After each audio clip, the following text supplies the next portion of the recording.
Sinabi sa Biblia sa Joshua chapter 1 verse 8, meditate on my word daily and obey whatever I command you and be courageous. Do not be afraid. So una, meditate on my word. Ibig sabihin, yung Biblia, pag-aralan natin, basahin natin, at isa-isip natin. Kasi doon natin nakikita yung kagustuhan ni Lord. Minsan, akala natin hindi niya gusto yung gusto natin. Gusto natin, wala tayong pakialam sa Kanya. Parang ganon. So, nag-iisip tayo. Pero ang gusto ni Lord, sumama siya doon sa ginagawa natin. Sumama siya sa ating buhay. Kasi yun naman talaga ang umpisa. When Adam and Eve was in the garden, before they fell, kasama niya si Lord. Pero nagkaroon ng pagkakaiwalay dahil sa kasalanan.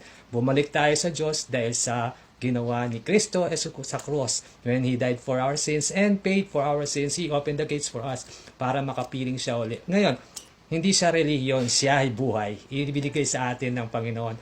So kung magbabasa tayo ng Biblia, isa-isa isip natin, magme-meditate tayo daily, gaya ng sinasabi niya. Day and night nga, sabi. Although wag tayong matakot, ang mangyayari sa isipan natin ay nagbabago ang ating pag-isip.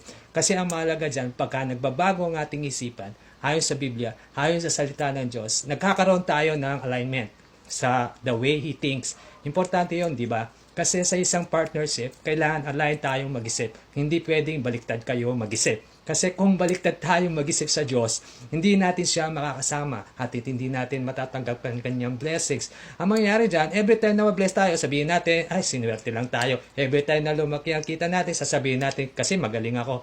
Yun yung sign na hindi natin siya nakikilala. Pero kung nakikilala natin siya sa salita ng Diyos, align na align ang minds natin sa mind niya. Lumalakad tayo kasama niya. Nagiging madali ang ating buhay. At nagkakaroon tayo ng buhay na masagana.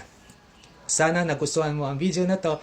At kung nagustuhan mo, comment, like, and share mo na rin para mas maraming matuto. Follow for more. God bless!